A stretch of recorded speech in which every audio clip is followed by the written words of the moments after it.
مولانا منظور احمد صاحب نعمانی رحمت اللہ نے ایک مرتبہ فرمایا، ایک جماعت آئی تھی، روس کی پہلی جماعت تھی، جہاں 80 سال الحاد، اللہ کچھ نہیں، سب کچھ ہو رہا ہوتا رہے گا، کمیونزم۔ لیکن یاد رکھنا، یہ راتوں کے آنسو، یہ ٹھنڈی آہیں، یہ موٹے آنسو، یہ لمبے سنجے، یہ رکان سجدہ، اور جس کے پیچھے سوائے اللہ کے فضل، سوائے اللہ کی مدد کے کوئی خواہش نہ ہو، اس محنت پر اللہ وہ دن دکھاتے ہیں کہ دنیا حیران و شدر رہ جاتی۔ 80 سال کے بعد پہلی جماعت آئی، وہ مولانا یوسف صاحب رحمۃ اللہ علیہ کی تقریریں پڑھو اور سنو، اور ان کی دعائیں جو چھپی ہوئی ہے، کس طرح امریکہ اور روس کے لیے دعائیں کرتے تھے، ایک اندر کی انسانیت کے ساتھ کی خیر خواہی، جو نبوت کا سب سے بڑا حوصلہ۔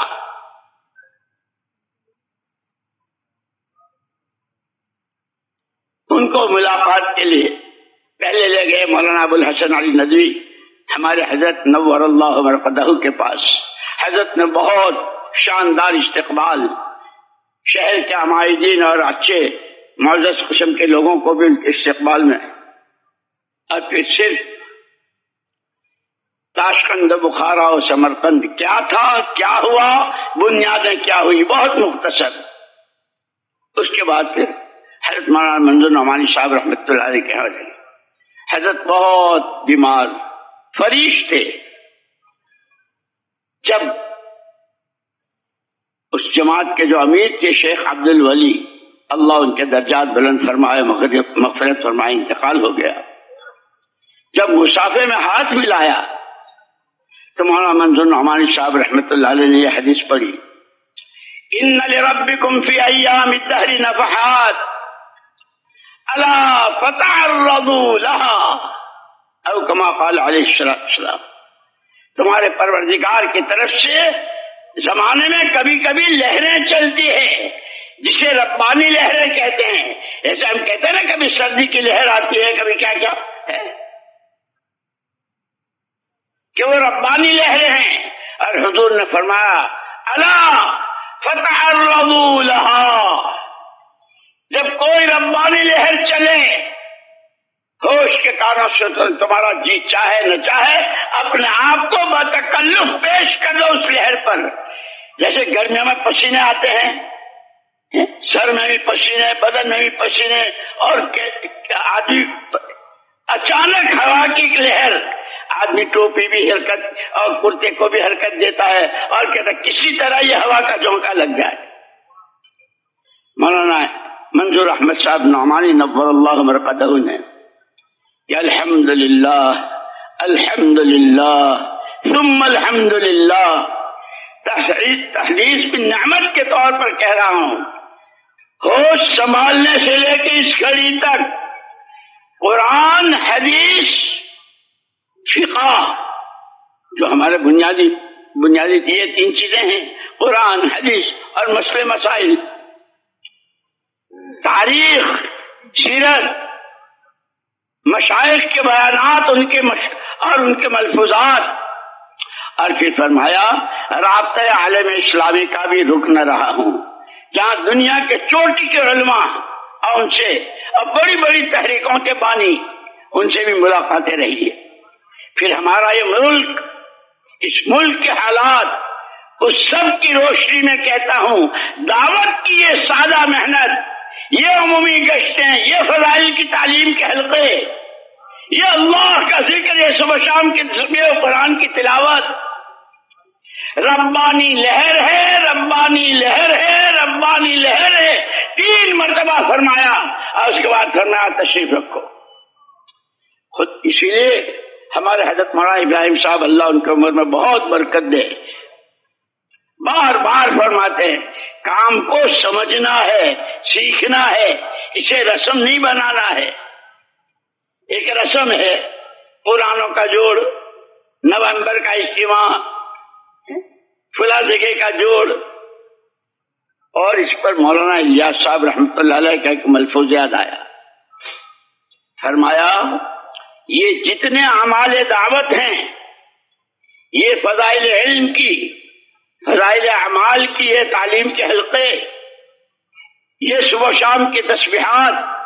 یہ ایمان کی دعوت، اللہ کی بڑائی، اللہ کی عظمت، اللہ ہی سب کچھ،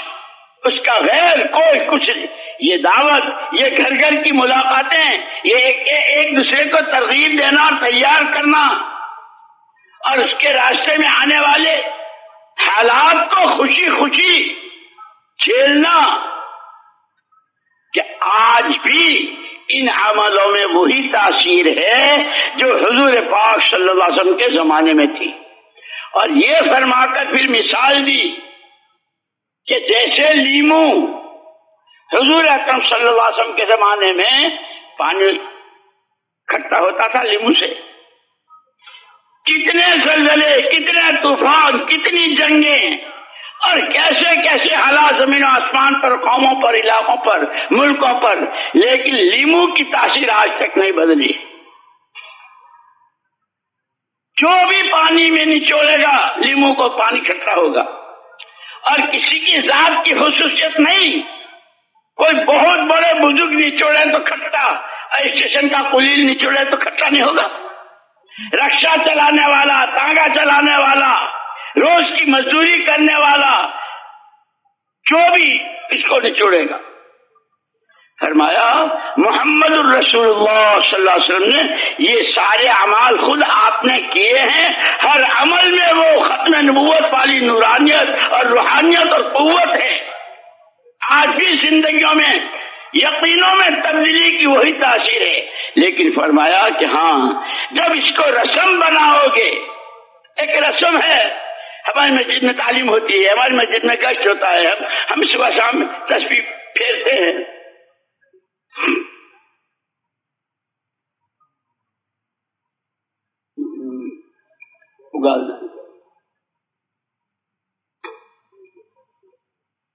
فرمایا اس رسم،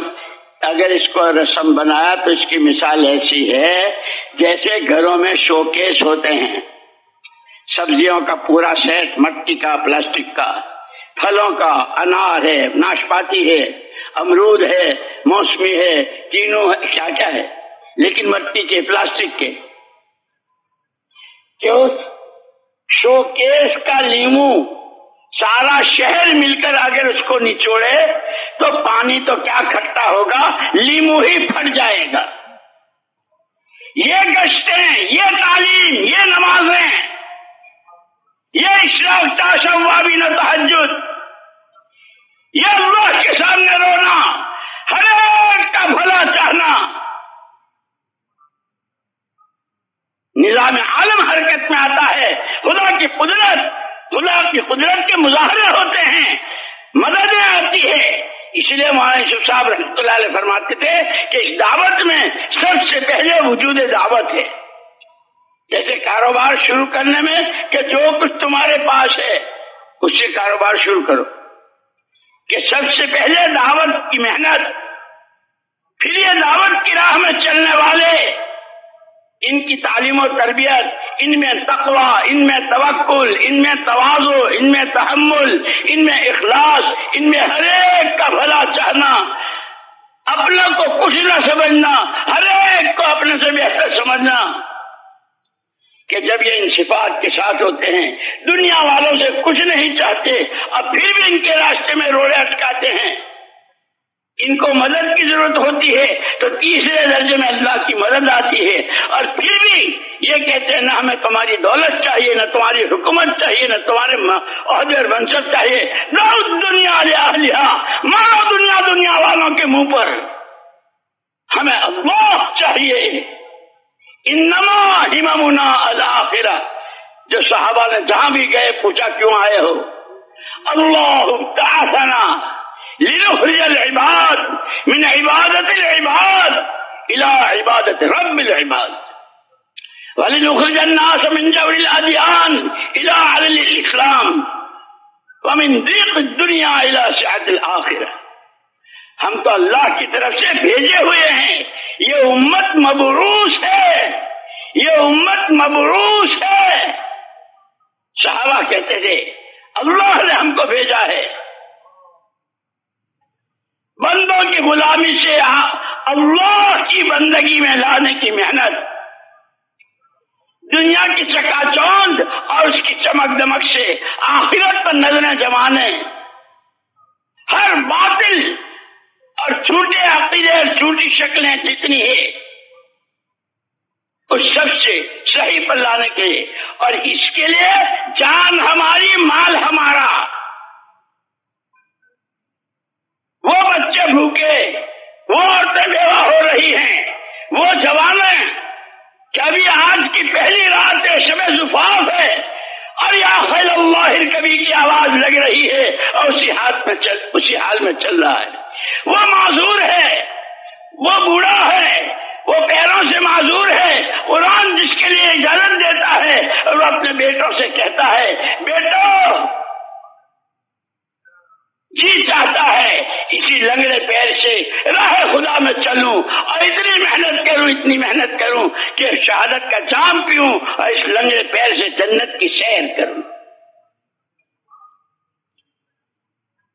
جب تک یہ جذبہ، یہ صحابہ کی تربیت فرمائی تھی. اسی لیے کہا او ایمان والو اللہ کے دین کے مددگار ہو جاؤ. نہ جانے تم کس کے مددگار بن رہے ہو، معاشرت میں، معاملات میں، اخلاق و عادات میں، لباسوں میں، شادیوں میں. اس لیے اللہ جزائے خیر دے ہمارے بزرگوں کو اور علماء کرام کو.